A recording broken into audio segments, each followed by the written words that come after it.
स्वागत है आपका कुंडली विद शीतल चैनल पर। प्यारे दोस्तों, हमारी सीरीज चल रही थी ग्रहों की युति।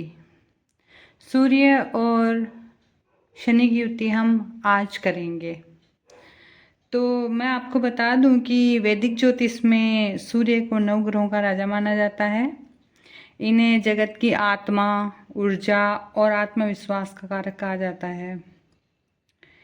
इसी तरह से यह हमारे शरीर का प्रतिनिधित्व करता है, जैसे हमारी शरीर में हड्डियाँ, हृदय, नेत्र और आँखों की ज्योति, इनको सूर्य से देखा जाता है। और परिवार में जो है पिता और पैतृक संपत्ति को सूर्य का कारक माना जाता है। सरकारी नौकरी और नेतृत्व क्षमता और समाज में प्रतिष्ठा भी सूर्य से देखी जाती है। और शनि के लिए ऐसा है कि शनि को कर्म फलदाता और न्याय का देवता माना जाता है।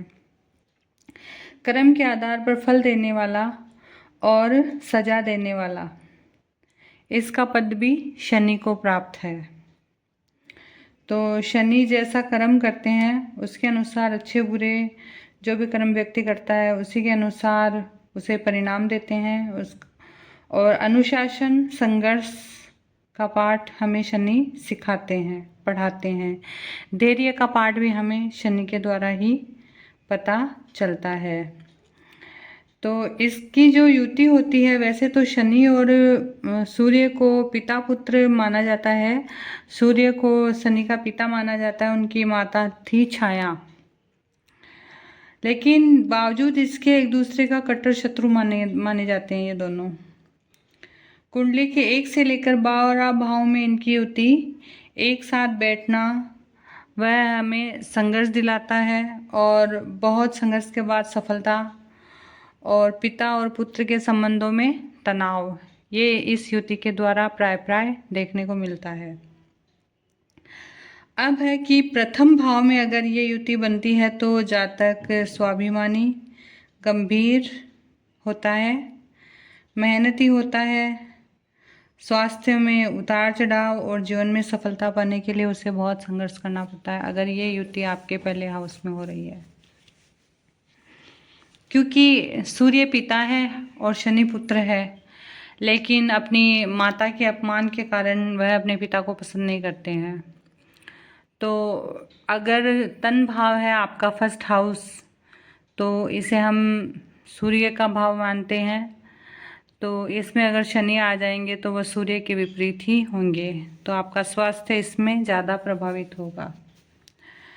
द्वितीय भाव में धन और वाणी में दिक्कत आती है, धन संचय में दिक्कत आती है, वाणी में दिक्कत आती है, क्योंकि शनि वाणी को खराब करते हैं तो परिवार में मतभेद बने रहते हैं और धन संचय में दिक्कत आती है।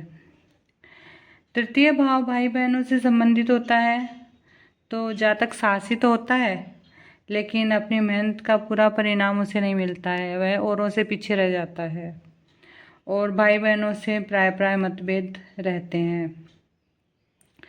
चतुर्थ भाव में माता के स्वास्थ्य में परेशानी, परिवार के सुख में कमी, भूमि भवन और इनके मामले में भी यहाँ पे रुकावटें आती है। पंचम भाव में शिक्षा में बाधा, क्योंकि पंचम भाव तो सूर्य का अपना घर होता है, तो शिक्षा में बाधा, यह शिक्षा का भाव होता है। निर्णय लेने में असमंजस और प्रेम संबंधों में अलगाव, मतभेद ये रहता है, क्योंकि ये संतान का भाव भी होता है, इसलिए संतान की ओर से भी चिंता बनी रहती है। मिसकैरेज का भी रहता है यहाँ पे, अगर शनि और सूर्य की युति पंचम हाउस में है तो,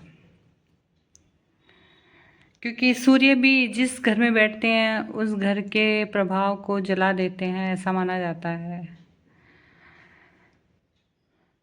छठा भाव, शत्रुओं पर विजय मिलती है। कोई भी क्रूर ग्रह जो होते हैं ना, वो नेगेटिव हाउस जैसे 6, 8 और 12th भाव में आके अपना क्रूर प्रभाव जैसे थोड़ा कम कर दे। प्रभाव तो रहता है, लेकिन जैसे शत्रुहंता योग यहाँ पे ये बनाते हैं, शत्रुहंता योग बनाते हैं। और कर्ज की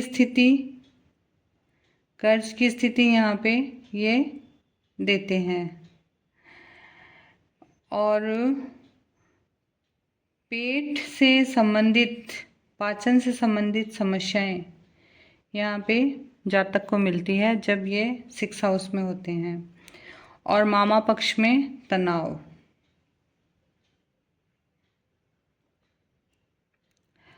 सप्तम भाव में, क्योंकि ये जीवन साथी का भाव होता है और साझेदारी का भाव भी होता है, मतलब कोई व्यावसायिक पार्टनर हो उसका भाव भी होता है, तो यहाँ पे व्यक्ति को अहम की भावना, ईगो की भावना दे देता है। तो वैवाहिक जीवन में टकराव और विलंब होता है। हालांकि शनि यहाँ पे खराब फल नहीं देते हैं 7th हाउस में। व्यापार में साझेदारी को लेकर यहाँ पे जातक को सतर्क रहना चाहिए, क्योंकि यहाँ पे उसको धोखा मिल सकता है। अष्टम भाव में गुप्त चिंता, छुपी हुई चिंता, अचानक धन हानि और स्वास्थ्य संबंधी परेशानियां बनी रह सकती है। और पैतृक संपत्ति का विवाद भी यहाँ पे शनि और सूर्य की युति देती है। उसके बाद है 9th हाउस में भाग्य में रुकावट, क्योंकि ये भाग्य भाव होता है।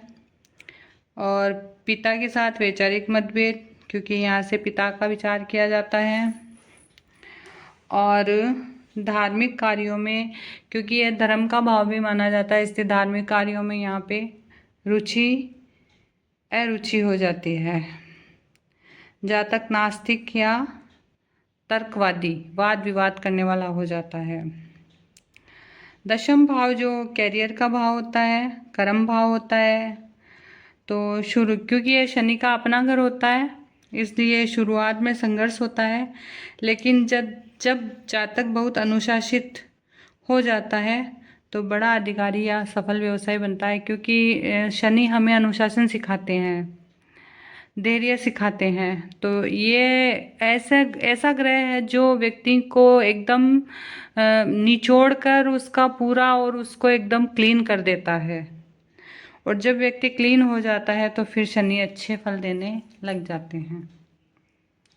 एकादश भाव लाभ का भाव है। यहाँ पे कोई भी ग्रह मतलब ऐसा खराब फल नहीं देते हैं। शुरुआत में आय सीमित होती है, लेकिन जैसे जैसे उम्र बढ़ती है तो लाभ बढ़ता है। और बड़े भाई बहनों का भाव भी होता है, बड़े भाई और मित्रों का भाव भी होता है, तो इनसे भी व्यक्ति को लाभ मिलता है। और रिश्ते तो सामान्य से रहते हैं, लेकिन फिर भी कुल मिला के ये भाव अच्छा रहता है। द्वादश भाव में व्यर्थ के खर्चे देता है शनि। कानूनी विवाद, कानून से मतलब कोई अदालती मामले, मानसिक तनाव की स्थिति, और जातक को आध्यात्मिकता की ओर झुकाव देता है और उसी से उसे शांति मिलती है। क्योंकि व्यक्ति को ये इतना उलझा देता है कि अंत में जातक या व्यक्ति ये सोचता है कि इससे तो अच्छा है कि हम संसार से विमुक्त हो जाएं, तो वो ज़्यादा सही रहेगा। तो इस तरह से शनि यहाँ पे वैराग्य भी व्यक्ति को देता है। तो ये थे 1 से लेकर 12 भाव तक शनि के प्रभाव। अब मैं आपको कॉमन उपाय जो सभी व्यक्ति कर सकते हैं वो बता देती हूँ। अगर इस युति का नकारात्मक प्रभाव है तो कम करने के लिए कुछ उपाय हैं जो आप कर सकते हैं। जैसे पिता का सम्मान करने से और उनका आशीर्वाद देने से यह युति अच्छा फल देती है। आदित्य हृदय स्रोत का पाठ नियमित रूप से करें, इससे सूर्य बलवान होता है। पिता का सम्मान और पिता का आशीर्वाद लेने से भी सूर्य बलवान होता है। शिव पूजा, शिव पर जल और काले तेल अर्पित करके महामृत्युंजय का जाप करें, इससे शनि की नेगेटिव इफेक्ट है जो कम होंगे। दान करें, शनिवार के दिन जरूरतमंदों को काले वस्त्र, सरसों का तेल, उड़द की दाल का दान करें, तो इससे भी शनि का आपको नेगेटिव इफेक्ट कम मिलेगा। गायत्री मंत्र का जाप करने से मन शांत रहता है और दोनों ग्रहों के दोष शांत होते हैं। गायत्री मंत्र का जाप आप बिना बोले करेंगे, मतलब जीभ को आप नहीं हिलाएंगे और मन ही मन करेंगे तो वो ज़्यादा प्रभावित होगा। इसी के साथ दोस्तों, अगर आपको वीडियो पसंद आया है तो लाइक, सब्सक्राइब एंड कमेंट ज़रूर करिएगा। अभी तक मेरे 100 सब्सक्राइबर हो गए और उसके लिए आप सब लोगों का बहुत बहुत धन्यवाद। आप लोगों का प्यार और सम्मान मुझे इसी तरह मिलता रहे।